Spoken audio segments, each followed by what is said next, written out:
not having enough good quality supply of MBA education in Asian region. So the outcome, as a consequence of the short supply within the region, was that many of our Asian students went abroad, to North America and Europe, to get a better MBA education. In Asia, there are a number of the excellent business schools that provide a quality and globalized education. However, still, Asia is far behind the rest of the developed market in terms of establishing good business education as well as in building the capacity both in the research and education in business. However, as we all know about, the future of the global economy depends on the Asian growth. So we have, despite all the current shortcomings, Asia has limitless potentials for the number of years to come in this area of human resource development.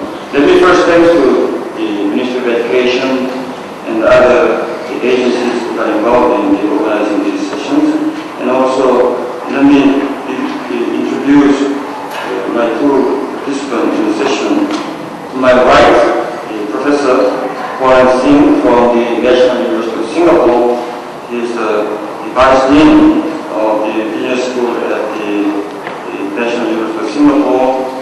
And he done his undergraduate and master's degree at the National University of Singapore, and he done his PhD in strategy, which I think is involved in the human resource development field at the University of Michigan. He has been serving as the associate vice dean of the business school at the National University of Singapore since 2001. Yes. So he is well experienced in the region, and he's quite. He also is a current researcher in this area, particularly in the strategy and competition policy and practices in Asia. Recently, he has published a book with title "Strategy for Success in Asia." So he is definitely qualified to talk about what sort of human resource that the business school has to develop in the region. He also has been the chief editor of the Asia Pacific Journal of the Management Review for years from 2000 to 2004. To my left, I have another excellent guest from China. In China, there are growing demand for this MBA education, and at least my observation is the Fudan University in Shanghai, not only as an institution, but also as a link between the industry and the academic world. Fudan University has taken a leading role in this area. Professor Ying is a professor of the management science. He has been the associate dean from September. There was a big change in the executive body of the Fudan, which takes another step forward in higher education for business. Professor Ying has done his master's in the undergraduate as well as a PhD in Fudan University, and also he has been a visiting scholar at the Kulwant School of Management at MIT. So I will manage the session in a way that each Professor Singh and Professor Ying will give a 20-minute presentation, and then I'll give a brief, about 10 to 15 minutes of presentation, and then I'll open the floor for the discussion and answers. So why don't we welcome Professor Singh with a big hand. I will be speaking about the Asian MBA as part of an effort to rethink the concept of MBA training. I will do this by basically arguing that business is increasingly challenging in Asia, increasingly sophisticated, but that the MBA program has not developed in tandem with these demands, and that there is therefore a need to rethink our whole approach to MBA education. I'll do my talk in 3 parts. I'll talk about management education challenges in Asia, the standard MBA solution, and a new proposed Asian MBA that our 3 schools are offering. So, what are the challenges for the MBA in Asia? The MBA is well established as the largest graduate degree program offered in the world. It is in great demand around the world. There are very few managers who do not want to have an MBA. But despite this long-established success, the demands on the MBA are increasing significantly. And it is increasingly a problem to meet the needs and the diverse needs of students, of employers, of alumni, of faculty who teach in programs, of universities which are becoming much more demanding, and of our governments. Despite its success, the challenges facing the MBA are increasing. And there's also much more questioning of the value of the MBA. It's become almost a common routine to criticize the MBA. Particularly, FEFA and FORM, 2002, criticized that the curriculum taught in schools, in MBA programs, has little to do with what is necessary to succeed in business. A very strong critic is Henry Mintzberg, who says that the MBA trains the wrong people in the wrong ways with the wrong consequences. This seems very strange for the most popular postgraduate degree in the world. But business schools are reacting, and they are reacting by generally reorienting the MBA, trying to provide more applied skills, more soft skills, providing more job-specific training, and also trying to globalize the content of the program. But all of these challenges remain severe for schools in Asia that provide the MBA program. In addition, of course, I will point out a few other challenges. When we say Asia, we mean a very complex, diverse, big, difficult region. I'm only showing here South Asia, East Asia, Southeast Asia, and Australia and New Zealand, which I also include in Asia. I'm leaving out Central Asia and Middle East. But if we look at this region, we say this is very, very complex. It's not easy to think of this as one part of the world, right? There are many, many long, ancient, deep, rich cultures in this part of the world. So how do we do business here? I would suggest that Asia is actually more complex than the geography suggests, right? Asia is diverse on multiple dimensions. Geographically, obviously, but also in terms of languages spoken, cultures, political environments. Asia is diverse on multiple dimensions. Institutional arrangements in all these countries differ widely. Economic differences are substantial, and how business is done is different.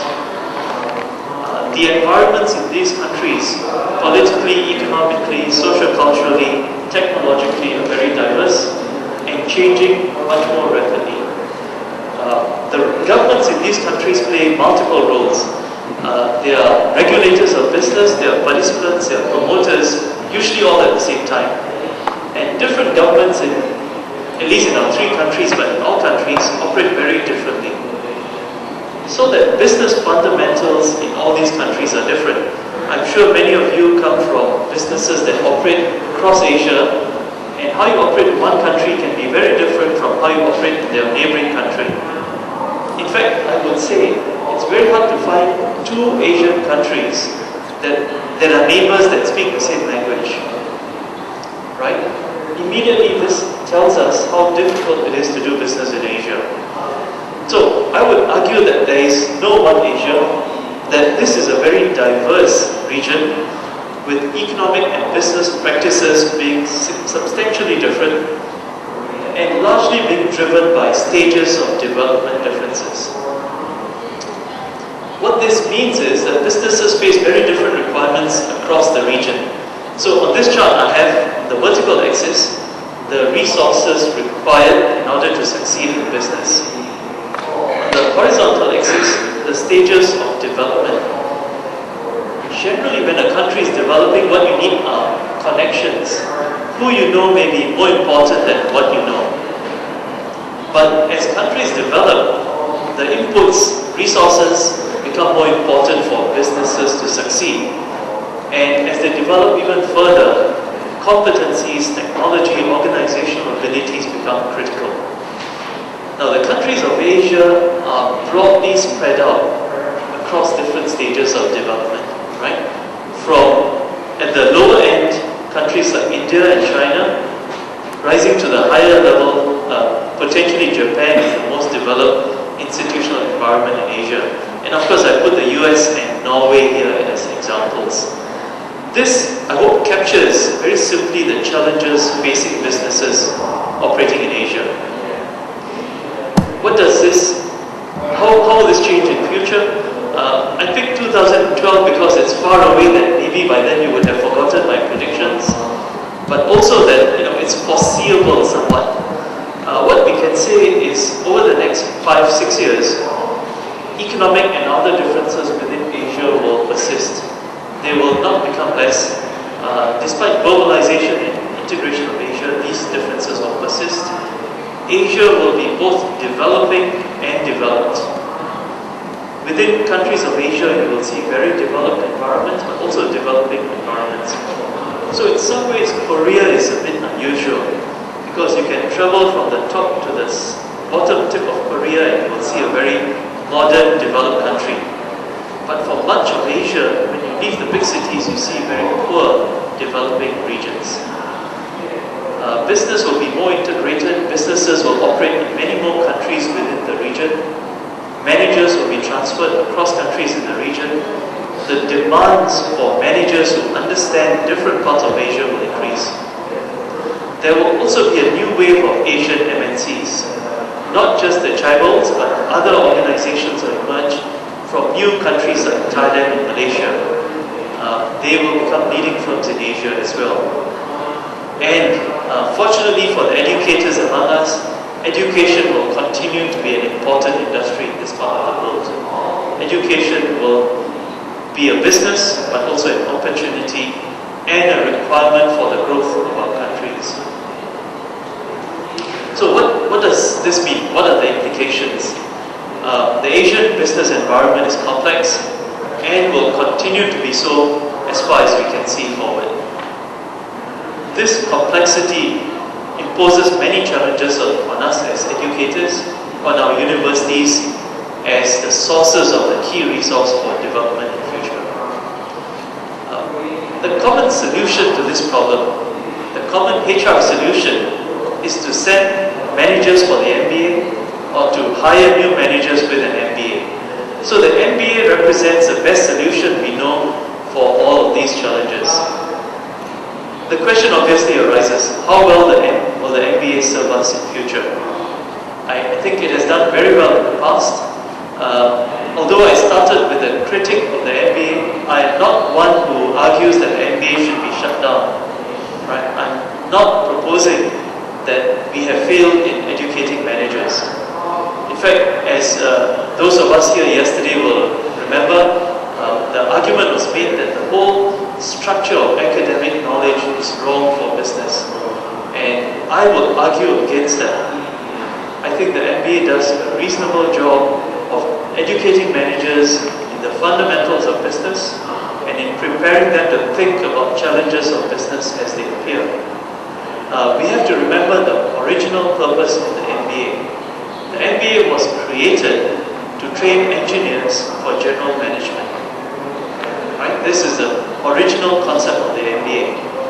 Increasingly, the people attending this program do not fit this profile. So we need to adapt our offerings to meet the demands of the market. So let me then move to the second point of my presentation, which is simply to talk about the standard MBA solution. So the standard MBA in Asia, it is, as I said, the present solution and the future solution to emerging problems in Asia. most managers, I expect most of you in the audience, for some of you, most of your children, given a choice, will want to do an MBA in North America.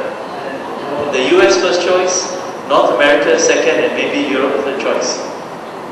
If for some reason we don't go there, then we will say, okay, as a fallback, I will do it in my own country. I believe that is an appropriate representation. Right? So Western MBAs is the primary choice.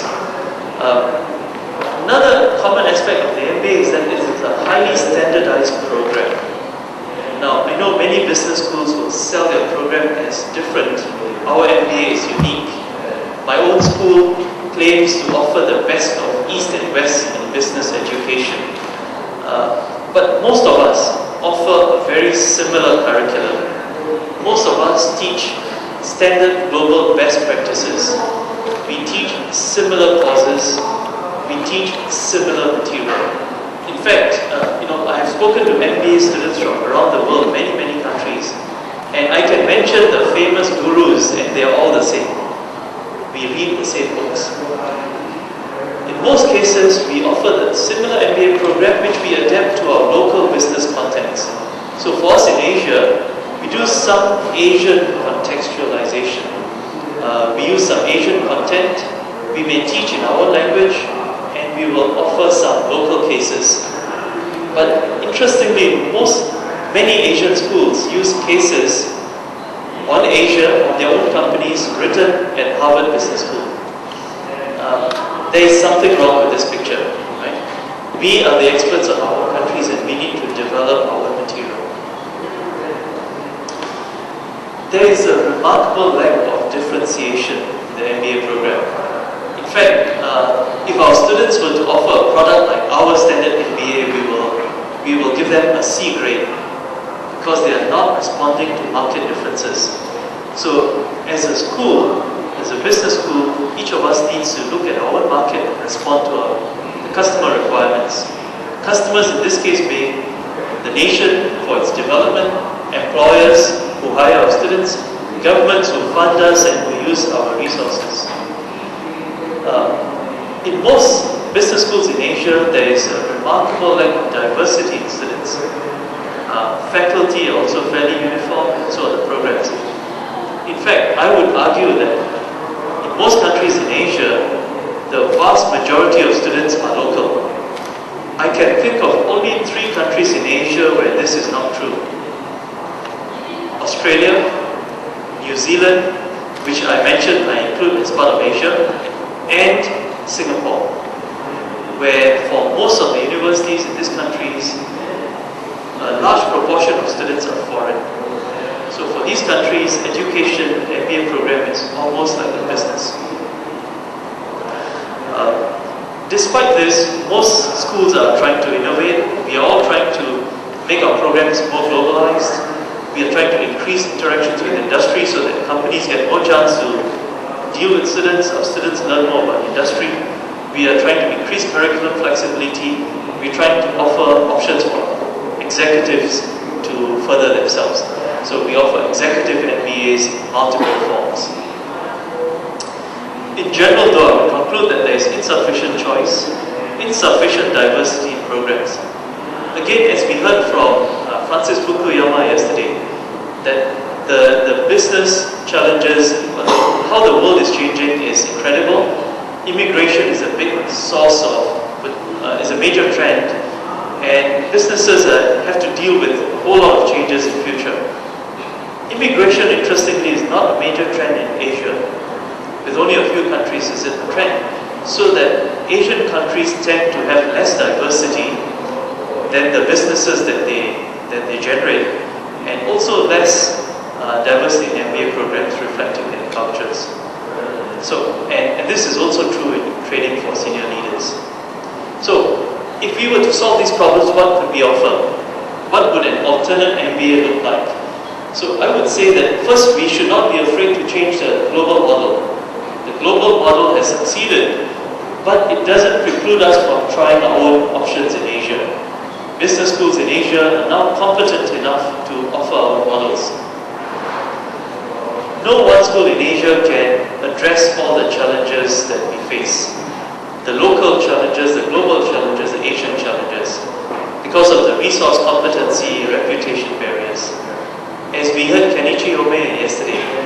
son said, no single business can operate independently in the LCD business. No single firm can do that. This is true in many, many businesses. I suggest business schools also face the same problem. And so one simple solution is collaboration. We tell businesses all the time to collaborate. We should also listen to what we teach our students. So I think collaboration, this is a big trend around the world, and this is a trend for us to solve many of our problems. Which leads me to the third point, the Asian MBA program. What is the SQ Asian MBA program? This is a proposal actually made in Seoul earlier this year, middle of this year, with the main proponent behind this program being Dean Jang. So he's all credit for this program must go to Dean Jang. What this is a proposed joint program between Korea University, National University of Singapore, my university, and Fudan University, Dean Yin's university. Now, interestingly, these are three universities approximately 101 years old. We were all founded at the same time. We come from what may be the three most modern, dynamic cities in Asia, Seoul, Shanghai, and Singapore. We have a unique combination of three schools, which we will argue are the three leading business schools in our own countries. Korea University, everyone knows, I don't have to say anything more. Fudan University has always been one of the top universities in China, and now increasingly is recognized as number one. And I will talk a bit about my own university. The National University, as the name implies, we are the oldest university in Singapore. We have been well ranked in recent years. The Times of London Higher Educational Supplement this year ranked us as number 19 in the world. Last year we were ranked 22nd. The previous year we were ranked 18th. So we have a decent record. My school itself has been ranked by Asia Inc. as top 3 in Asia for many, many years. The Economist and the Financial Times list us among the top 100 in the world. On some dimensions, this year the Economist, the Intelligence, EIU ranked us in terms of faculty strength as 31st in the world, in terms of the MBA experience for students, the 25th in the world. The University of Texas at Dallas does a ranking of research, and outside North America, we were ranked 4th in the world. So I apologize for being immodest about my school, but I understand that the National University doesn't have a strong reputation in Korea. I hope I can offer more information, and I apologize again if anyone is interested in doing an MBA in Singapore at my school. Today, this evening, at between 5 and 9 p.m., the MBA World Tour is having an exhibition at the Coeds. So maybe you can skip dinner and attend the exhibition. And my school is represented there. We are happy to offer more information. Okay, I will promise not to say anything more about my school. What the Asian MBA offers is a diversity of faculty from 3 leading business schools, a diversity of students, a diversity of programs, and a diversity of exposure, right? What this does is students attending this program will get a great variety of experiences that reflects the complexity and diversity of Asia in which they will do business. This is not an exchange program. We actually already have exchange programs among our 3 universities. We already send students to each other's schools. We are not talking about an exchange program. We are talking about a clearly integrated design program with integration in content, in structure, and in delivery. Right? The Asian MBA, our aim is to prepare students for senior leadership positions in major business locations across Asia. This is our simple aim for the program. And I will describe the program a bit more in the form of an outline strategy for the program. So what will the Asian MBA look like? Again, the clear strategy is to prepare leaders to manage businesses across multiple locations in Asia. That is because increasingly businesses operate in many countries. And of course we know that Korean firms especially are leaders in this. There is a unique argument made that only Korean firms are successful in China, in India and in Southeast Asia. It is very interesting that other countries' firms often succeed in India or in China or in Southeast Asia, but really only the Korean firms succeed in these three locations. So I think this is what we are trying to do. We will combine competencies and resources from the three leading business schools. The idea is to have a common core curriculum. We are not simply going to slap together a program. We'll have a common core curriculum, but each school will focus on their strengths. So, of course, Fudan University is in the center of China, the most dynamic, rapidly growing economy in the world. They are experts on East Asia. Korea University, of course, we know is the best university here. It clearly understands how large businesses operate. My school has a strength in finance that is well regarded. So each of us will specialize in our areas of focus. We will contextualize content and structure. The intention is that students will apply for admission to one university, to the program. We'll start the program in the host university, your home university.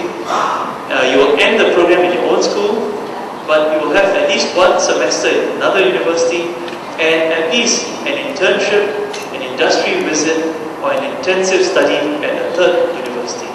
So you will have all three countries, all three universities in your program. You will have broad exposure, but you must have strong roots in your own school. This is essential so that you develop a strong identity with your own school. In order to do that, we will integrate the program into existing alumni networks, existing industry networks, while also building the Asian MBA alumni and industry networks. Students will receive, and this is still under discussion, their own MBA program, of course from their own school, but potentially also an Asian MBA program, an MBA degree from all three schools. And of course we will ensure the program is scalable, so as the quality rises we will get students and ramp up the program. This will be an elite program that will attract the best students in Asia, people like you, people who work for you. We want the best because this will be the best program. In summary, I want to say that the opportunity is right, the time is right, the opportunity is great because Asia will continue to grow for the future. We all know that but the prediction is by 2040, two of the three largest economies in the world will be China and India. Korea will be in the top 10, Japan will be there, Southeast Asia will continue to grow. This is a highly opportune time for us. The challenges are great, but so are the opportunities. We have to meet the growing needs and expectations of students and employers, and so business schools will have to ramp up our efforts, but we have developed the capacity to meet those needs. So the time is right for the Asian MBA, and I hope that we will soon be able to launch this. Thank you. Thank you, Dean Jang. Thanks for inviting, and it's my great honor to have this opportunity to present in this global HR forum. Actually, Dean Singh has covered, the initiative of the Asian MBA. So my presentation will be more focused on the MBA education at Fudan University. I don't want to advertise my school here. The reason I will talk about the MBA education at Fudan University is Fudan is a quite traditional university in China. So I hope, through my introduction of the MBA education at Fudan University, you can have an overall picture of the MBA education in China, in mainland China. To be honest, personally, I think although China and Korea are quite, close neighbors, yesterday I only spent 1.5 hours flying from Shanghai to Seoul. But in terms of the cooperation between two countries, the cooperation in the area, I think is far more behind the correlation in the economic area. So hopefully you can have a better understanding of the education system in mainland China. In China, most of the universities, most of the traditional universities are quite similar, to Fudan University. There are only few exceptions.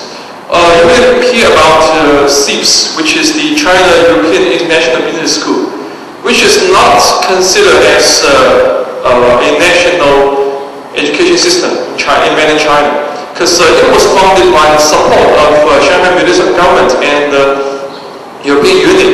Originally, they flew the professors from all over the world, from West, from European countries, from North America, to teach in that school.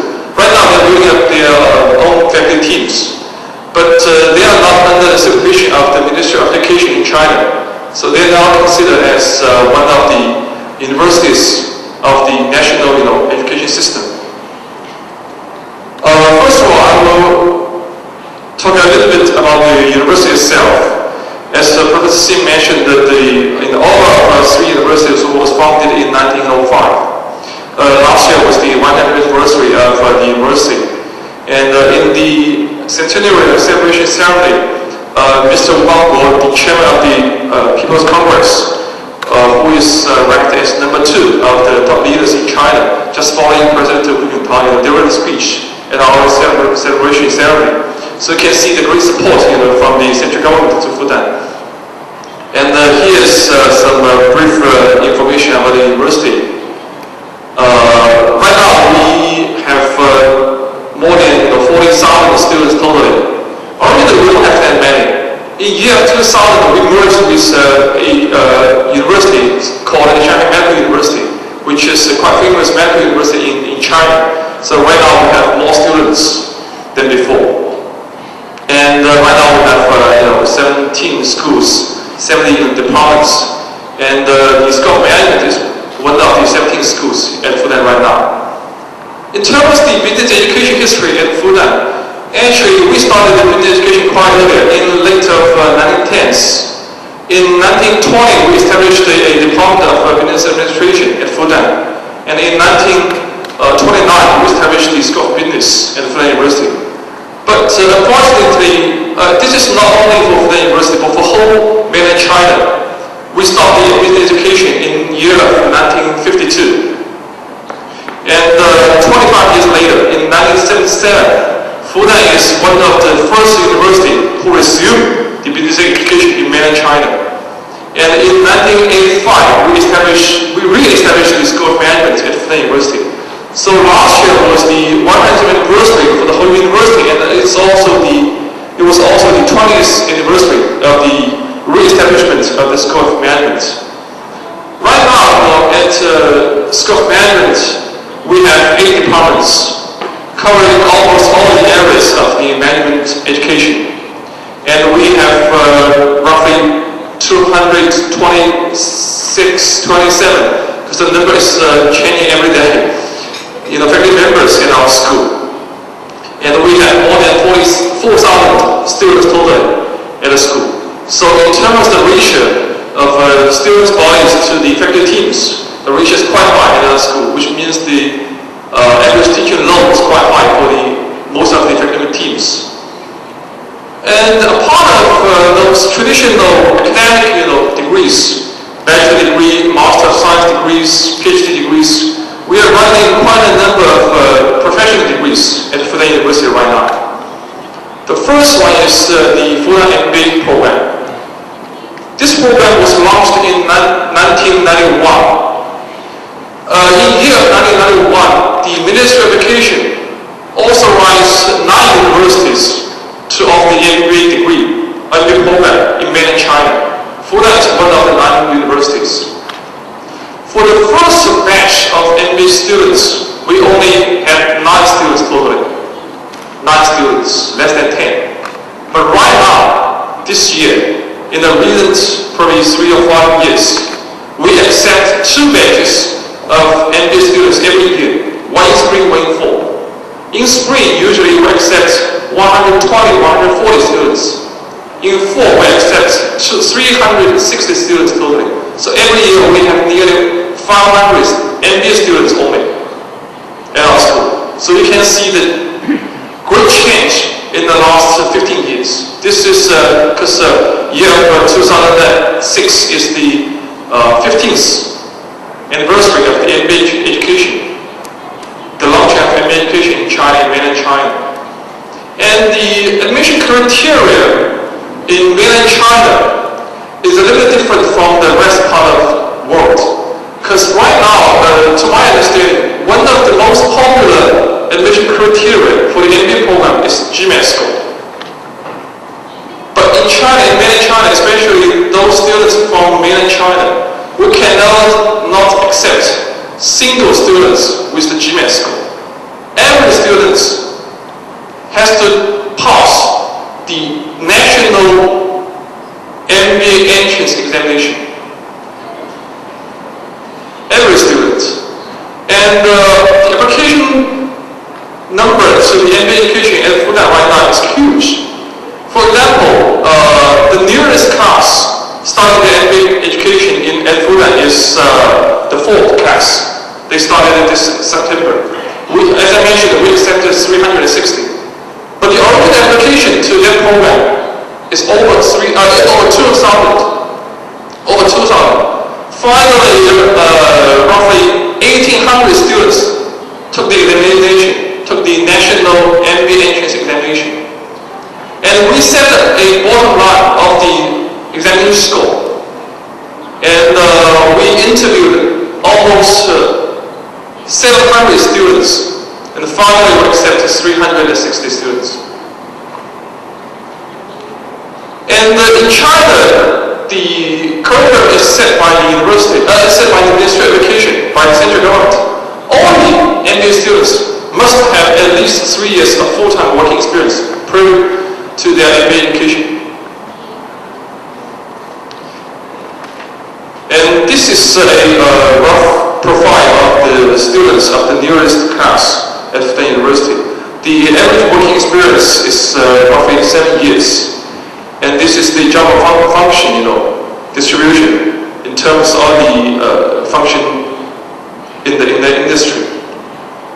This is the industry distribution of the nearest accepted class. And in year of 1996, we started collaboration with MIT, School of Management. This is not a traditional joint program, because the students only get a degree from Fudan University. So this group of students are part of the 360 students, as I mentioned before. They only got a course certificate from MIT. This is not a degree. But we started collaboration with MIT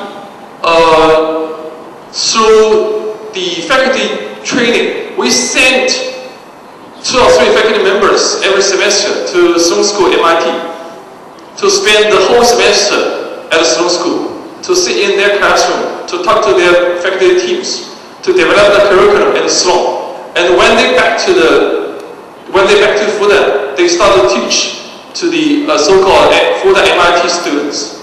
This is a full-time program, totally taught in English. It's a 2-year full-time program.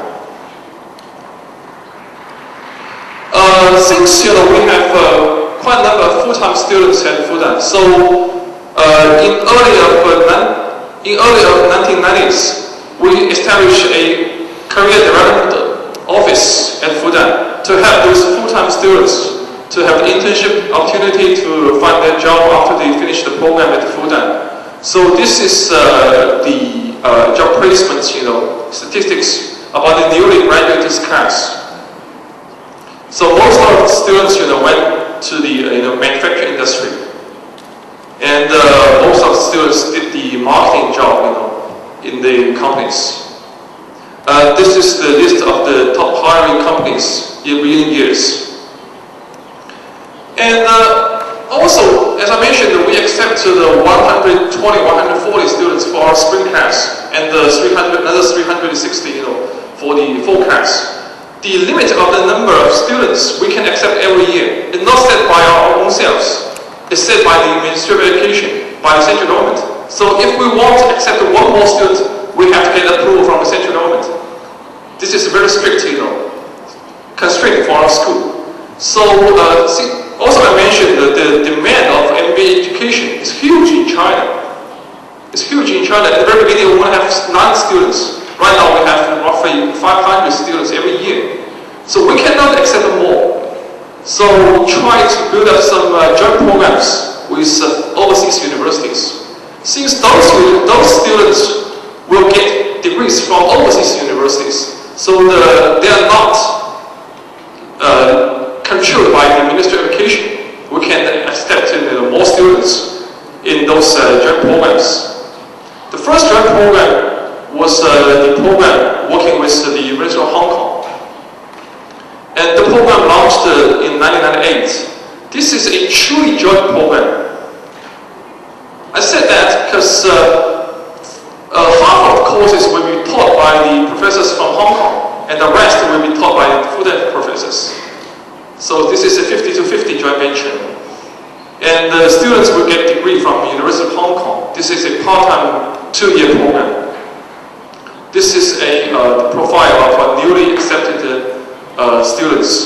Since this is a regular MBA student, so the profile is quite similar to the Fudan MBA program.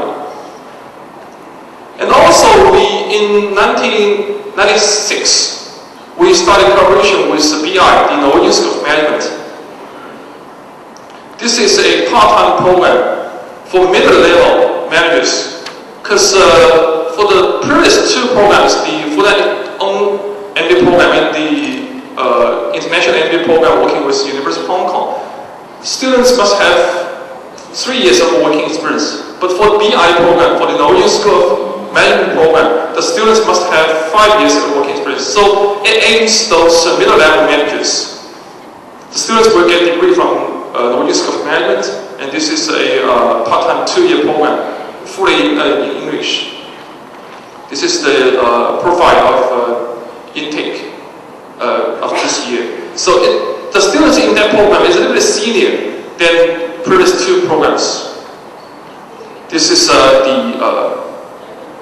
industry, distribution of the newly accepted students.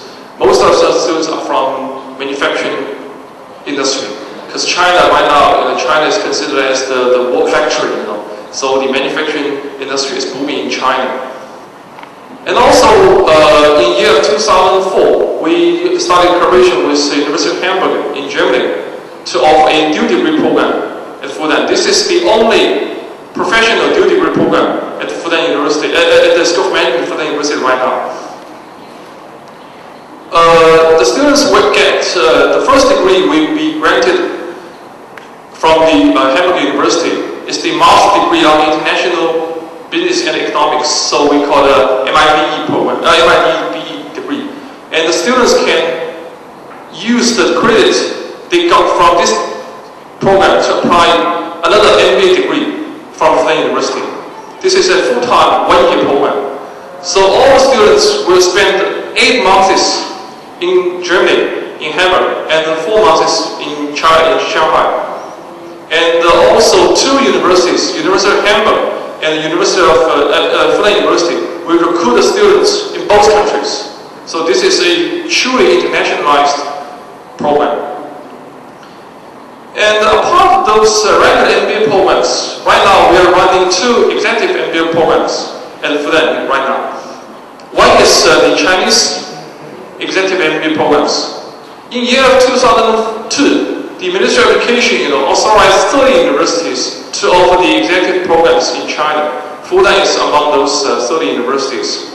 Right now, every year we accept roughly 220, 200 or 240 executive MBA students, Chinese executive MBA students at Fudan right now. They are quite senior. The average working experience is roughly 18 years. And the managerial experience is roughly 12 years. It's a 2-year program, fully in Chinese. We do have quite a number of professors from overseas universities, but originally they are Chinese. They can speak fluent Chinese. And another program is, executive program is with Virginia University in St. Louis, in US. This is a fully English program. It was launched also in the spring of 2002.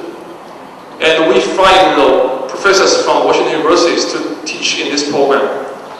And since this is the executive MBA program, so the students don't care much about the theories. They care much about the practical issue. But honestly, there are only few original Chinese professors working in Washington University in St. Louis right now. So most of them are non-Chinese. They don't know much about the Chinese business environment. So to help those US professors to interpret, the Chinese business environment, for every courses taught by the US professors, we have a so-called co-professors from Fudan side. They mainly provide some materials, some interpretation about the local environment, local business, to help the students to have better understanding of the Chinese business environment. And the students in this program will get an MBA degree from Washington University in St. Louis, and they study this certificate from Fudan University. This program is quite successful at Fudan in China. This year, this program, the joint program, went to the Financial Times ranking, and it's ranked as number 8 by Financial Times globally for all the global executive MBAs. And this is the profile of the joint EMBA programs. So the students are either from the top management level or are the team leaders of a certain function. And similar to the rest of the programs, majority of students are from the manufacturing industries. So you can see, in terms of all the MBA programs which are running at the Fudan University right now, a part of those programs run by our school itself. The rest are joint programs, mostly working with Western countries, working with US universities, with European universities. The only exception is the joint programs working with the University of Hong Kong. But this program is under the concept of Great China, since Hong Kong is part of China. So we introduced a lot about the Great China region. So right now we are lack of the Asian perspective MBA programs at the Fudan University right now. So this is the incentive for the Fudan side to working with Korea University and the National University of Singapore to try to launch a so-called Asian MBA programs. And a part of those joint programs, we have already built up the exchange relationship with a lot of universities overseas. Those are the universities in the Asian regions. Those are the universities from Europe.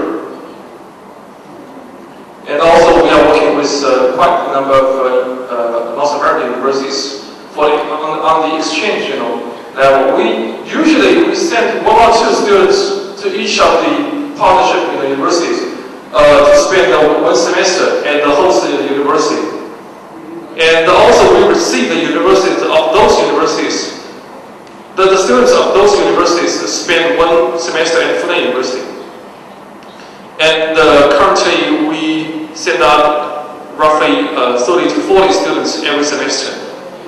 And this is the total number of international students, not only based on the exchange level, but also some of them are the degree students at Fudan University. They are the registered students at Fudan University. And a part of those MBA educations, we are working with several leading companies to offer the industry elective course to our MBA students. The reason of organizing those courses is trying to introduce the most updated practical issue to our MBA students.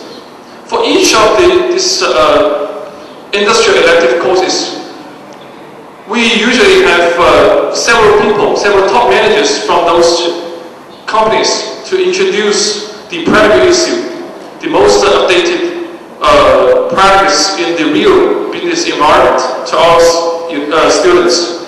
And besides of that, we also have the professors from our school to working with those top managers to introduce some necessary theories and also to have some comments on those practical issues to our students. And also, we also invited a lot of top managers to offer the speeches to our students to create the opportunity for our students to meet those top managers, to learn from them. So this is the overall picture of the MBA education right now at Fudan universities. As I mentioned, for the rest of traditional Chinese universities, it's quite similar. Right now, to my knowledge, there are roughly 97 universities who got authorization from the Ministry of Education who can offer the MBA education in China. So at the very beginning, there are only 90 universities. Right now, there are nearly 100 universities. So you can see the booming market of MBA education in China. So hopefully from my introduction, you can have an overall picture of the MBA education in China. So thank you. Dean Singh from the National Institute of Singapore has given us an idea why we need the unique Asian MBA program. And also the Dean Yin from Fudan University has given us an idea what the Chinese business school is doing, in particular the leading the business school, Fudan, how they are providing the education to the new growing demand for the MBA. Let me briefly go over, probably some of it will overlap with what Dean Singh has already presented. Let me briefly go over what is the Asian MBA, which Dean Singh has said is Asian MBA, which obviously indicates we haven't even agreed on what name it should be yet. Either Asian MBA or Asian MBA. Why we need it and how we're going to do it. And as a background, let's look at a few issues in the Asian, the emerging market countries in the business education. When I say Asian emerging market, that means excluding Japan. Japan is the country, probably the only country which has economic resources and infrastructures that would compete against the global top business schools such as Wharton or Chicago, Stanford. But unfortunately, probably fortunately for Korea, or in particular fortunately for Korea University, we don't see any single Japanese university being competitive in the business education at all. They are lagging far behind not only after those top schools in the North America and Europe, they are even lagging behind the other Asian business schools in Asia. But it's obvious that there is increasing demand for the higher business education, in particular the MBA and the PhD, because Asia is a growth source of the global economy, and that will be the trend for the next couple of decades, as many economists have predicted. And also, we already have a number of the Asian companies which are already globally competitive. Unfortunately, for example, in Korea, the Samsung Electric, Hyundai, the Motors, and POSCO, and many other large companies are already the multinational corporations which are competitive around the world. But unfortunately and shamefully for me, Korea does not have reputable business school yet. In other words, the supply of the quality MBA education is limited. In whole Asia, only few business schools provide the globally competitive MBA program. So the consequence is that such short supply is complemented by the schools outside Asia, particularly those from North North America and Europe. However, many of the Asian business group is working hard to develop this capacity. But for the moment, as we have heard from the Fudan, they complement their shortcomings and weak side by collaborating with the schools in other continents. So in all of Asia, intercontinental collaboration among or between the business group is in increasing trend. And also we have seen that the demand for MBA in those developed markets, particularly in North America, has recently declined.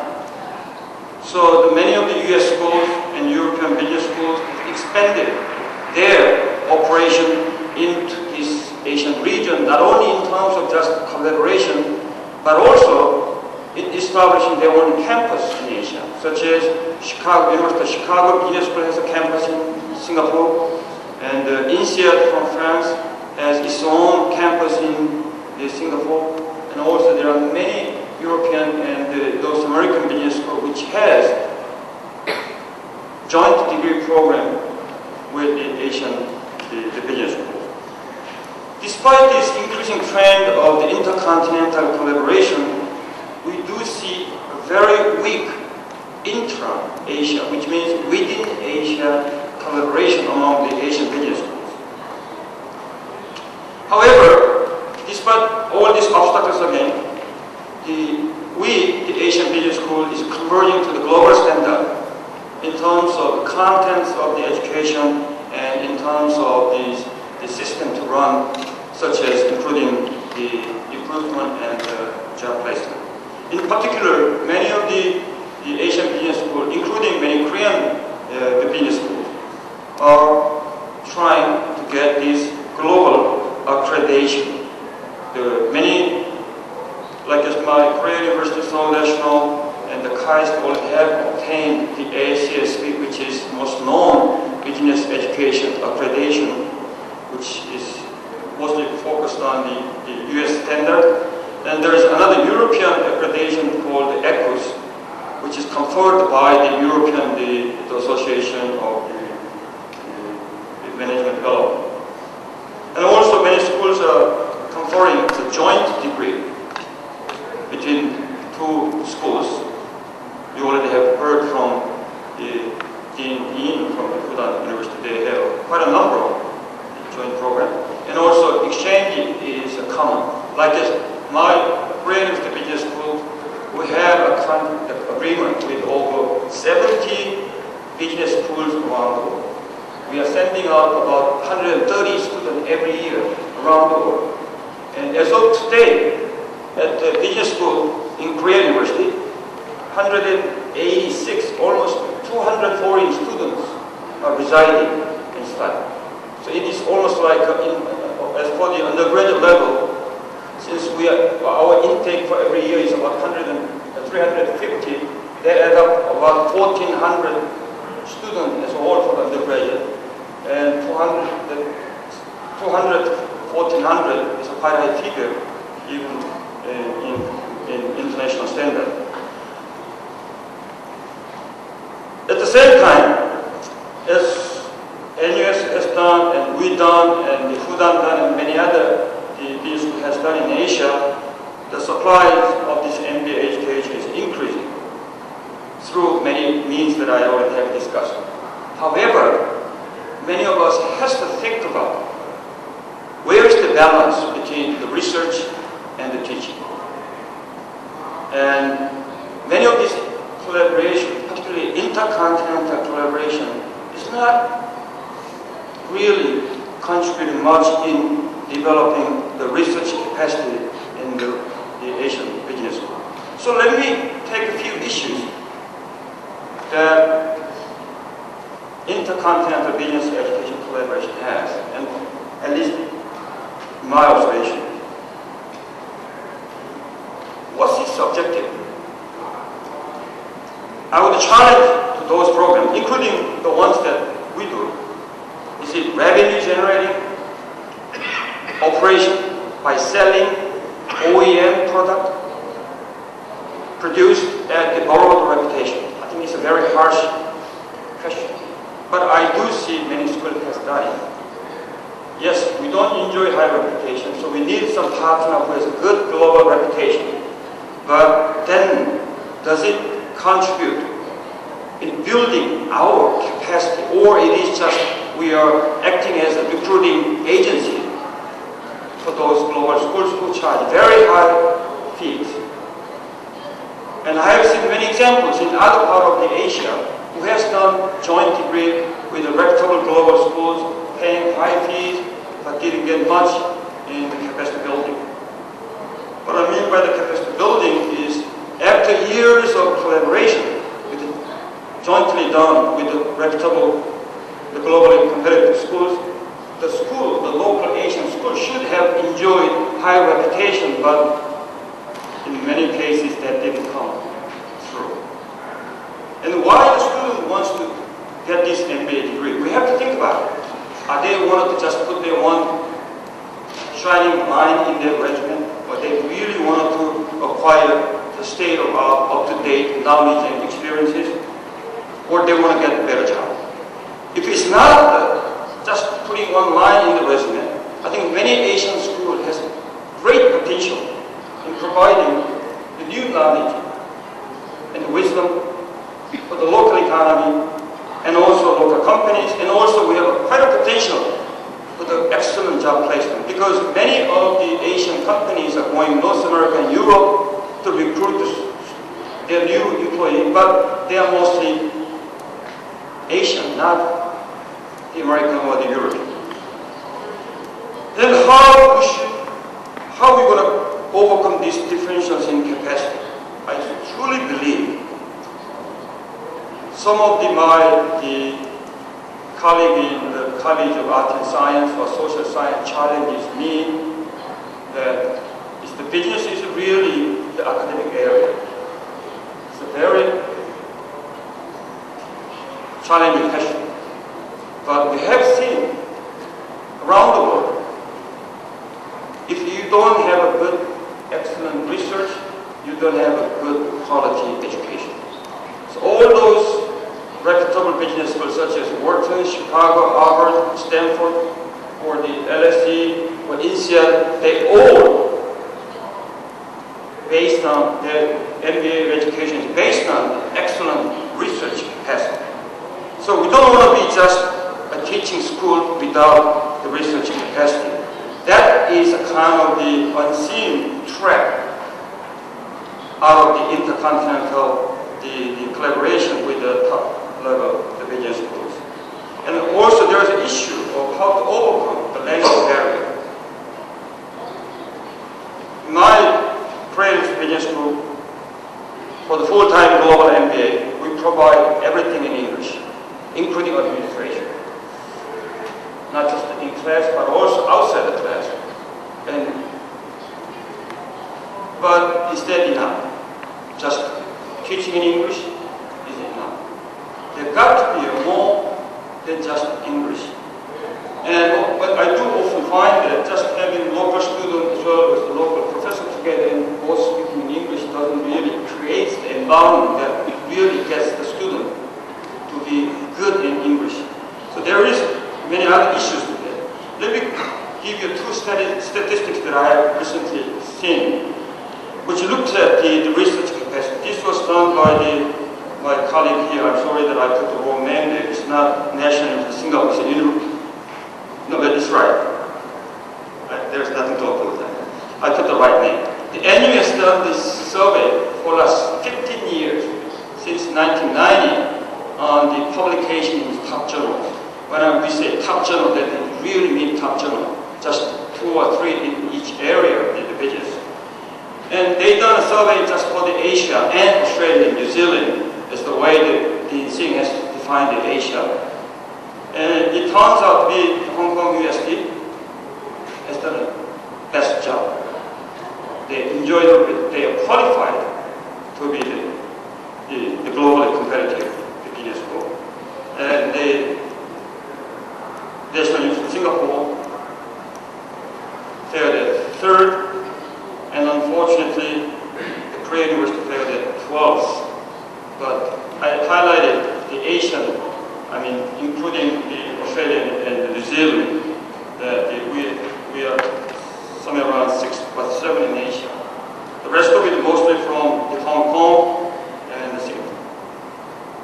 I would not discuss on what other the Korean university has done, but we are not quite there, even the best business school in Korea.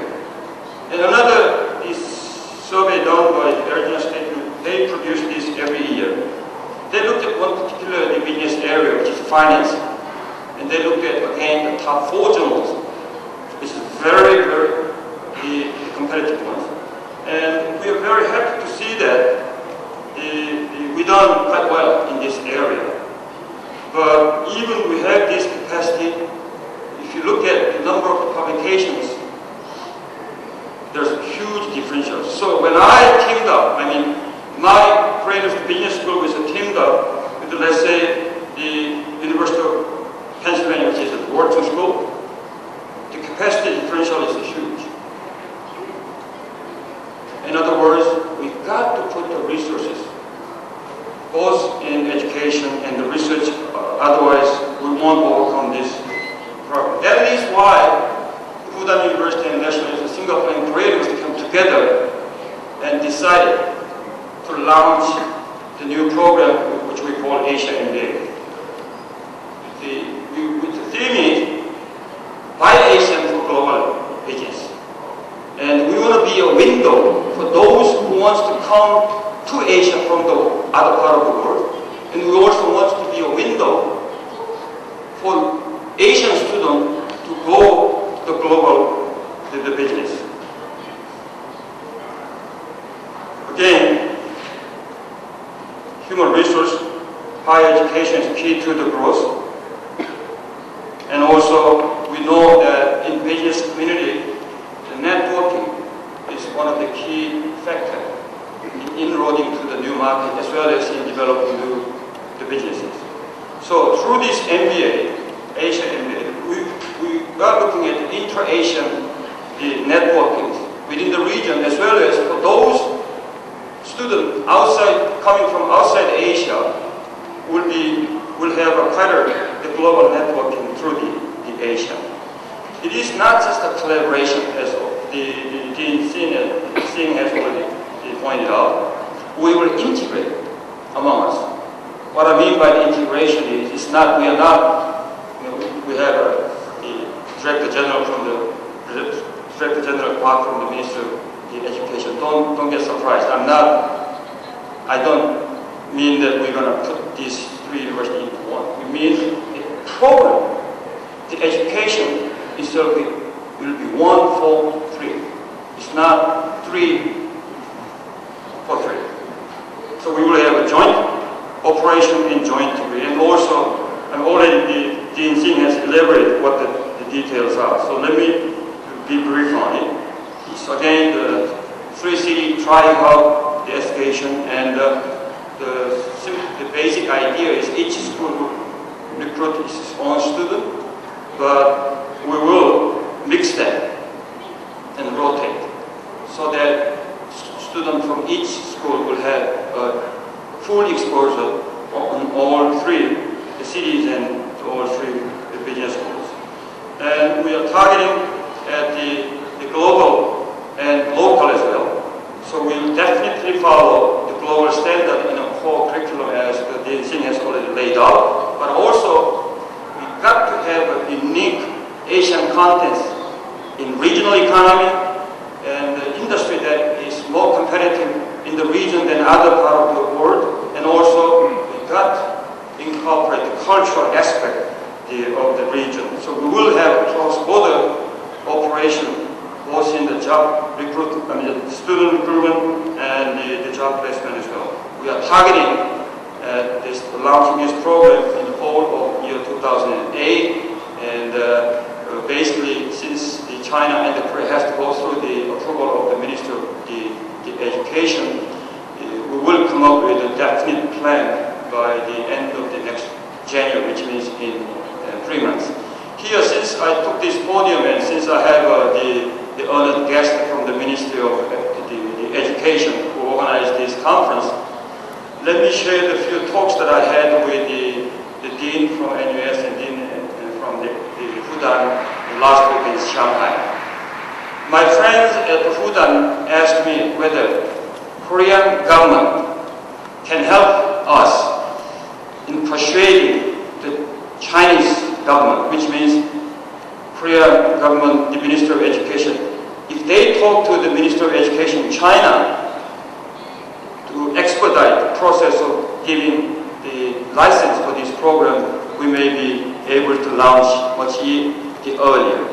And this will conclude my presentation. And we have about 15 minutes or so I will go back to my chair and then I will take questions and the comments.